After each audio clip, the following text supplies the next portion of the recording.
बनु कैस और बनु किनाना को इतना जोश आ गया कि इन्होंने इस मुहर्रम महीने का भी ख्याल नहीं रखा, जिससे सारे अरबों को और मक्का वालों को बहुत दुख हुआ।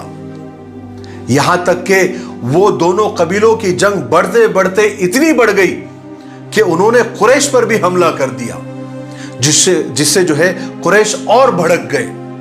उन्होंने फिर जंग की तैयारियां शुरू कर दी और इस जंग को मक्का की हिस्ट्री में और मक्का की तारीख में हर्बे फुज्जार यानी गुनाहों और बगावत वाली जंग का नाम दिया गया। उस वक्त हुजूर पाक सल्लल्लाहु अलैहि वसल्लम भी जवान हो चुके थे, इसलिए आपको भी उस लड़ाई में शरीक होना जरूरी था। चुनांचे आप भी उस मैदान जंग में तशरीफ ले गए। उस जंग में आपके सारे चचा भी शरीक थे। आप सल्लल्लाहु अलैहि वसल्लम इस जंग में शरीक जरूर हुए थे, लेकिन आपने लड़ाई नहीं लड़ी, बल्कि सिर्फ अपने चाचाओं का डिफेंस किया, उनकी हिफाजत की। यह पहली जंग थी आप सल्लल्लाहु अलैहि वसल्लम की जिसका नाम हर्बे फुज्जार था, जिसमें आप सल्लल्लाहु अलैहि वसल्लम खुद शरीक हुए थे।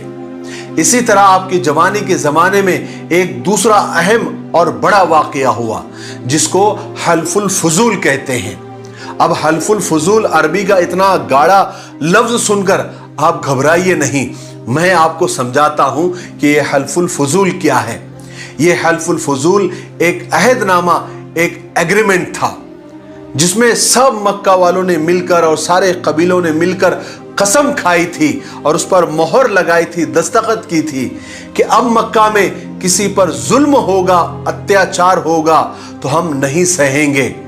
हम मजलूम का यानी जिस पर जुल्म हुआ है उसका साथ देंगे, जब तक जालिम को सजा